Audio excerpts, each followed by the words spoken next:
Ayyeena shamaa akkam jirtu hordoftootaafi kabajamtoota OTS Elsay channel unnumti keessa nagaa keessanii annagaa kiyya waaqeenaa galatu. Egaan kun guyyaa har'aa kana immoo wanta baay'ee isin ajaa'ibu wanta baay'ee isin fayyadu tokkoon isiniif qabadheetii dhufe. Har'aan kana egaa kan isinitti agarsiisuudhaaf qabadheetii dhufe jechuudha.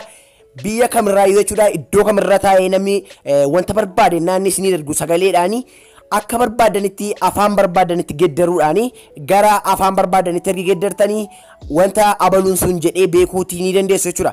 Fakkeenyaaf namni tokko Chaayinaa irra taa'ee yoo sagalee afaan Chaayinaadhaani ergaa isiniif erge jechuudha.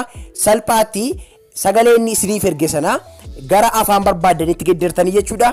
Beekuutii akkaataa itti dandeessan isinitti agarsiisa jechuudha. Kun fakkeenyaaf namni tokko sagalee karaa WhatsApp yoo inni naaf erge jechuudha. Afaan barbaadeetiin qooqa barbaadeetiin yoo inni naaf erge salphaatti gara afaan barbaadeetti geddaruutii nan danda'a jechuudha. Saniin booda sagalee sana wanta abaluu sun barreesse arguutii nan danda'a jechuudha. Kanaaf kana gochuudhaaf amma fakkeenyaaf gara WhatsAppiidhaan sagalee naa dhufe salphaatti beekuudhaaf jechuudha. Wanti gochuutii qabu kunoo share godheeni isinitti agarsiisa jechuudha. Fakkeenyaaf afaan Amaariffaadhaani sagalee namni naaf erge gara afaan Ingiliffaattis ta'ee gara afaan Ispaanisheenyaa Arabiffaatti geddaree jechuudha. Afaan barbaadetti kunoo afaan addunyaa kanarraa jiran hunda isaaniiyyuu iddoo kanarratti isiniif fida.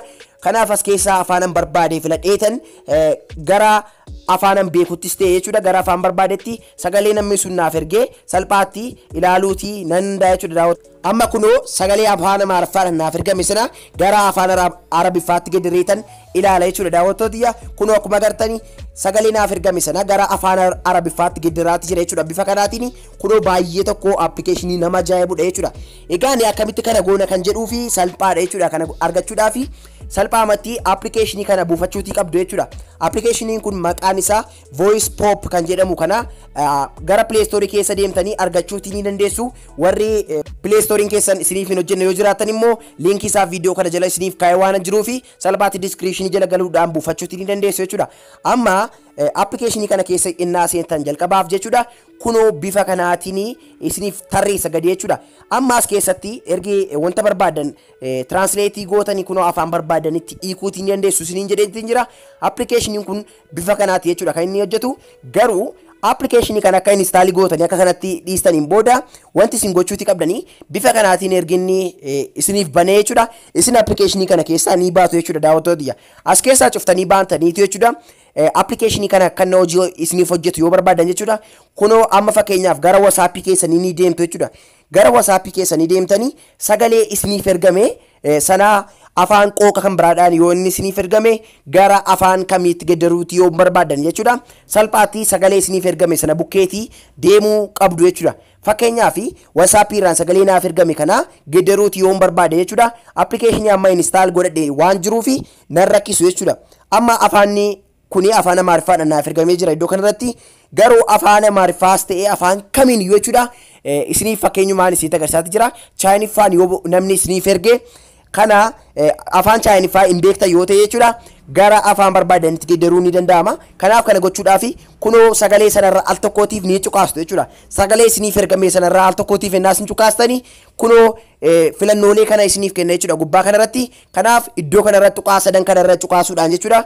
Gubbaa kanarratti tuqaa sadii wayii ni jirti. Tuqaa sadan kanarraa al tokkootiif ennaa isin cuqaastan share kan jettu jirti jechuudha. Share kan jettu kana cuqaasuudhaani kunoo akkuma agartanii appilikeeshinii Voice Pop kan jedhu kana isiniif fida jechuudha.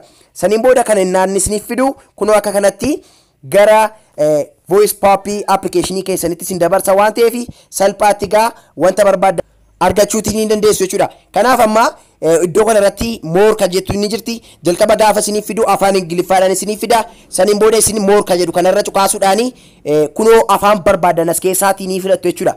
Fakkeenyaaf afaan tokkorra kaa'etan isinitti agarsiisa. As keessaa afaanuma tokkorra jechuudha. Fakkeenyaaf afaan Arabiffaas ta'ee afaan Chaayiniffaarra kaa'uu waan danda'uuf fakkeenyaaf afaan Chaayiniffaarra yoo kaa'uutii barbaade kunoo gara afaan Chaayiniffaatti geddaruutii ni danda'a jechuudha. Kana gochuudhaaf kunoo afaan barbaadan irraa al tokkootiif ni cuqaastu. Saniin booda dhuma kanarra jechuudha gajjallaa kanarra dan ka jettu ni jirti jechuudha. Dan ka jettu isiniif fiddi. Saniin booda iddoo kanarratti afaan filattan sana iddoo kanarra fidee isiniif kaa'a waan ta'eef salphaatti more kan jettu kanarra cuqaasuudhaani itti bu'uutii ni dandeessu jechuudha. Afaan barbaadan sanarraa al tokkootiif seentu kunoo gaa akka barbaadanitti afaan barbaadanitti geddaruutii ni dandeessu jechuudha daawwattoota. Kanaaf egaa kunoo akkuma agartanii afaan kanaatti naaf geddaraati jira. Kunoo egaa akkuma agartanii iddoo kanarratti afaan chaayiniffaan isiniif ergamees ta'u afaan kamiiniyyuu afaan arabiffaan ergame kamiiniyyuu fuutanii gara afaan barbaadanitti geddaruudhaan barreeffamaan wanta inni isiniin jedhee dubbisuutii ni dandeessu jechuudha. Kun akkuma agartanii afaan kan biraadhaan isiniif namni sun ergu iddoo kanarratti inni immoo barreeffamaan namni sun sagalee kana siif ergee jedhee gara barreeffamaatti isiniif geddara jechuudha. Bifa kanaatiin egaan bifa kanaatiinidha jechuudha kan isin afaan isiniif ergamee kamiiniyyuu gara afaan barbaadanitti geddartanii dubbisuutii kan dandeessan jechuudha daawwattoota. Guyyaa irraa kana kanan isiniif qabadheetti dhufe akka inni isin fayyade akka inni isin gargaarullee abdiin qaba jechuudha daawwattoota. Egaan viidiyoo kana like gochuun na jajjabeessaan isin jedha. Kanneen viidiyoo kana nama dhuunfaa dabraaf share gochuu barbaadan immoo share gochuudhaan akkasumas illee immoo like gochuudhaan namoota biraa akka inni ga'u gochuutii ni dandeessu isin jedha. Waan viidiyoo kana daawwattaniif galatoomaa isin jecha. Viidiyoo kan biraan hanga deebinee wal agarrutti nagaan naaf tura isin jaalladha isin kabajaa. Ciao.